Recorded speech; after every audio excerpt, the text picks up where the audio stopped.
et il fait tellement froid que même la carrosserie elle est congelée. Mais bon, ça fait tellement longtemps que j'avais pas sorti la moto, j'ai vu qu'il faisait sec, je me suis dit allez, je vais profiter.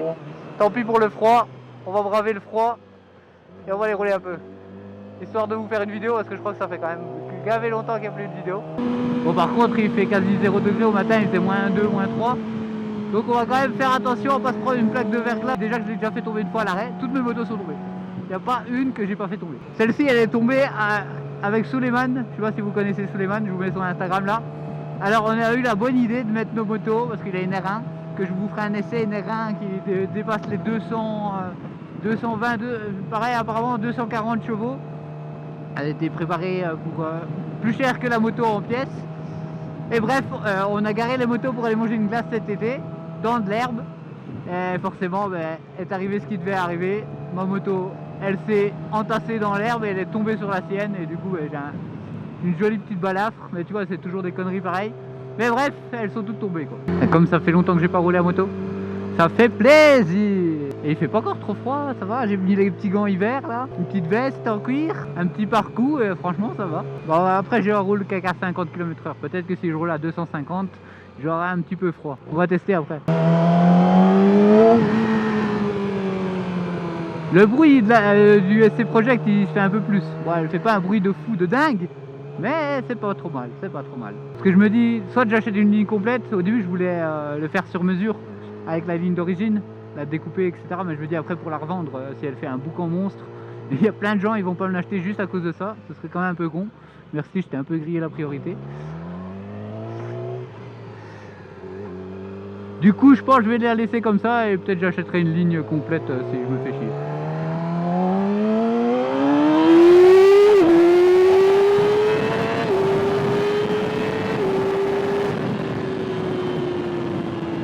J'étais même pas à moitié de gaz. Hein. Ça monte vite en km/h quand même. C'est une machine pour faire son permis de conduire, clairement. Pas que ça me passionne plus, mais tu vois, j'en ai un peu marre de faire des conneries à moto. Bon d'accord, ça marche pour faire des vues, etc. C'est pas mal. Mais c'est pas vraiment ce que j'ai envie d'apporter aux gens. Donc ceux qui me suivent sur Instagram savent que j'aime bien tout ce qui touche à l'argent. Pour moi, c'est pas vraiment tabou, je dis un petit peu tout. Je m'en fiche un petit peu. Mais je trouve que les gens, à l'époque actuelle, ils n'ont pas une bonne éducation financière. Je veux dire par là qu'ils ne savent pas gérer de l'argent, ils ne savent pas comment gagner vraiment de l'argent, etc. Et moi, je suis pas trop... Enfin, je suis assez doué là-dedans. Je me débrouille pas mal. Après, je suis pas riche, mais j'ai une bonne éducation financière. Et du coup, je donne mes conseils sur Instagram et je pense que je vais un petit peu en faire partager sur ma page YouTube. Vous pouvez aller voir sur mon Instagram Lukacha, vous allez voir dans mes stories, je sais pas comment on appelle ça, les stories à la une là. J'en ai déjà parlé, ça va intéresser vraiment beaucoup de gens. J'avais même créé un compte Instagram là-dessus, les gens étaient vraiment super intéressés. Je pensais pas que ce serait à ce point-là. Et donc je trouve l'idée assez sympa de donner des petits conseils d'éducation financière. Bon, c'est pas comme sur YouTube, je vais pas vous dire comment devenir millionnaire en une semaine. Il y a moyen sans doute, mais je n'ai pas encore trouvé le secret moi-même, donc je vais pas vous le vendre. Mais je peux vous vendre des petites astuces, etc. Et par contre, ce que je pensais faire sur YouTube, c'est que comme vous savez, j'ai plein d'amis qui ont réussi dans la vie, Pog, Suleiman, Emmanuel que vous connaissez pas mais qui a un garage super, enfin plein qui me laissent essayer leur voiture, qui ont des belles voitures. À la base c'est surtout pour ça que je les connais, mais qui ont forcément eux réussi dans la vie. Et donc je leur ai proposé à 2-3, tous ceux à qui j'ai proposé pour le moment m'ont dit oui, d'aller filmer une de leurs voitures pour présenter une de leurs voitures et en même temps donner leurs conseils à eux sur comment réussir dans la vie, parce que bon, eux c'est quand même des gens, autant moi tu vois, bon, je me débrouille bien, j'ai des motos, j'ai une voiture, j'ai un bel appartement, j'achète une maison, bref je me débrouille, autant eux ils sont loin, tu vois, ils sont des millions d'euros derrière eux. Donc je me dis que ça peut quand même être intéressant d'avoir leur avis plus que le mien et de mêler tout ça. Et je sais que y a plein d'entre vous qui n'ont pas spécialement des connaissances, qui sont multimillionnaires, donc autant vous en faire profiter parce que c'est des gens super généreux, ils sont pas du tout contraires d'expliquer comment réussir dans la vie, tu vois. C'est pas des jaloux, ils s'en foutent que tu arrives à mieux réussir dans la vie qu'eux. Eux ils ont réussi, ils n'ont pas besoin de ça, tu vois. Après, comme dirait Emmanuel, quand on lui demande qu'est-ce qu'il fait dans la vie, il dit écoute mon grand, j'ai plein d'amis millionnaires et le seul point commun qu'on a, c'est qu'on fait tous un travail différent. Donc voilà, ce sera pas spécialement dire ce qu'il fait dans la vie ou quoi que ce soit, mais ce sera plus voilà, vous donner ces petits conseils qu'est-ce qui lui a permis d'en arriver là dans sa vie, allez, qu'est-ce qu'il a fait quand il s'est levé le matin. Je suis sûr qu'il n'a pas tapé Netflix ou et se poser dans le week-end dans son divan à regarder des séries, tu vois, tous des petits trucs comme ça, des petits détails, mais ça peut en motiver certains. Et moi, c'est vraiment ce que j'ai envie d'apporter aux gens, c'est d'apporter quelque chose d'utile, tu vois. Et autant les vidéos moto j'aime bien et j'en ferai encore, autant là je trouve que ça devient de moins en moins utile. Et c'est pour ça que j'en fais de moins en moins, parce qu'en fait ça me plaît moins. Mais donc voilà, aujourd'hui on fait une petite vidéo à moto, ça peut être sympa. Alors lui il roule comme ça, il a encore la plaque dessus. Ah non, je crois plus qu'elle roule. Quoique, à Charleroi ils sont capables de rouler comme ça avec. Mais donc vous aurez encore des vidéos à moto, mais je vais essayer de les mêler avec des voitures. Donc on va essayer de faire ça, ça va être sympa. Dites-moi ce que vous en pensez en commentaire, mais vu ce que j'avais eu sur mon Instagram, et les retours ultra positifs que j'ai eu sur mon Instagram, je suis sûr que ça vous plaira. Ça c'est encore le plaisir d'avoir une moto, tu vois, ça beau être en hiver, t'es quand même content de passer devant tout le monde. Voilà, il y a un gang de scooters moto, je vais les rattraper.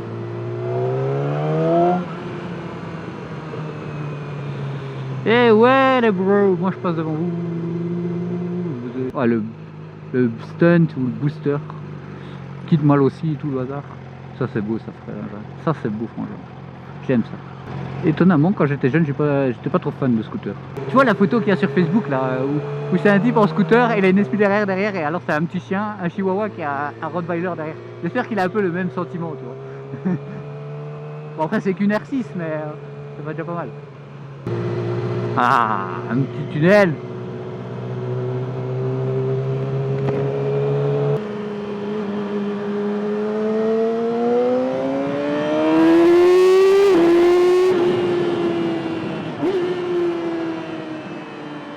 Pas mal, pas mal.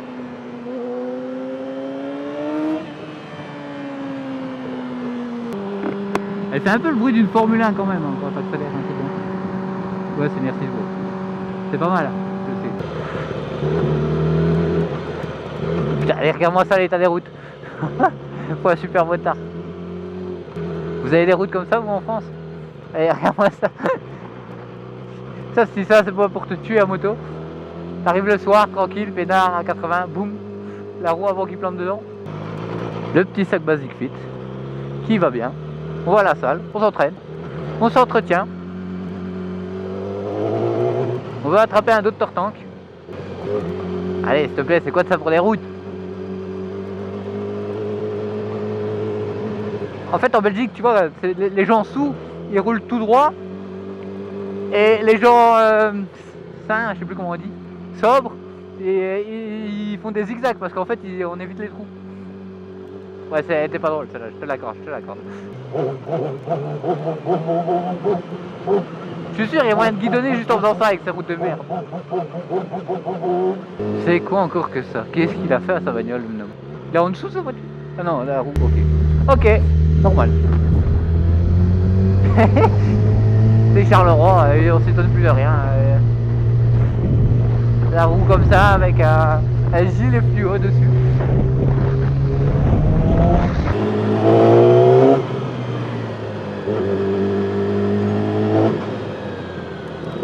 Merci camarade.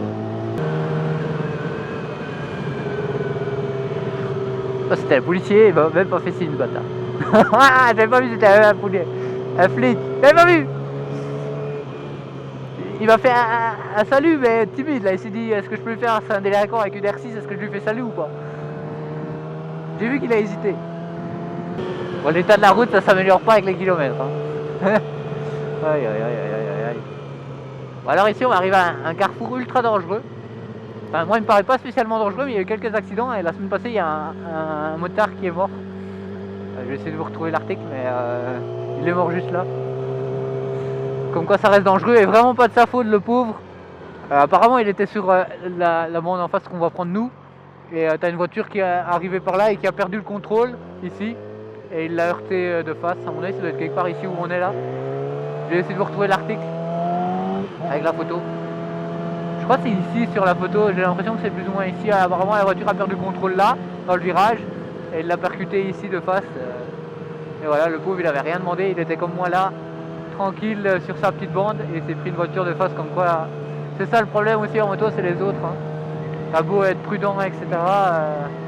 Il suffit d'un petit d'être là au mauvais moment, au mauvais endroit, ça peut aller vite. Donc faites attention les amis sur la route. Prenez pas de risques démesurés et faites attention à vous, prenez soin de vous.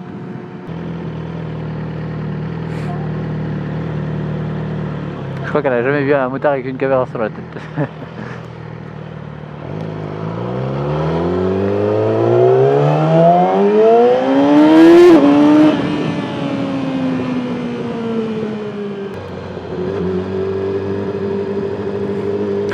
Les gens ils sont contents quand ils voient un motard. Ils te font un grand truc avec le sourire. Ou alors c'est l'inverse. Tu vois, ils sont vénères là. Tu fais du bruit, tu leur casses les pieds, tu leur casses la tête, ils l'ont mauvaise. C'est l'un ou l'autre. Après souvent les gens ils sont quand même sympas. Ils les aiment bien. Genre quand j'arrête la moto à la pompe à essence, les gens ils sont quand même ouais elle est belle, etc. La moto à Batman quoi. Lui il est bien garé. Je croyais qu'il était dedans mais même pas. Et il l'a laissé comme ça au milieu de la route. Ah y a pas de respect. Y a pas de respect. Alors c'est quoi? Les gens ils sont gentils avec moi. Ils me laissent tout le temps passer. Ça c'est depuis que la moto elle fait du bruit. Hein. Quand elle faisait pas de bruit, ils me laissaient pas passer. Un téléphone au volant, on va pas vous féliciter mademoiselle. Oh. Putain, je suis vraiment gelé. Putain, ils détruisent tout par ici. Putain, elle roule comme une caïd. Une caïd, elle me dépasse par la droite. J'écrase pas les chevals de la police, hein. C'est pas gentil. Je fais l'extérieur au scooter. Vas-y, vas-y, accélère. Fils mon frère. Me fait dépasser par un kangou. Allez, vas-y, passe. Passe. Passe. Allez, je te laisse, vas-y, vas-y.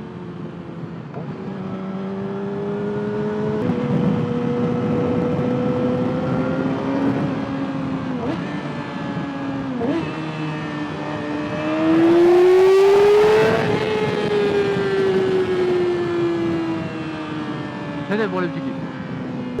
Série 8, pas mal, pas mal. J'aime bien. C'est beau gosse. Ça, si je dis pas de bêtises, je crois que c'est les nouveaux radars. Genre, il pourra même te prendre en photo si tu es au téléphone au volant, etc.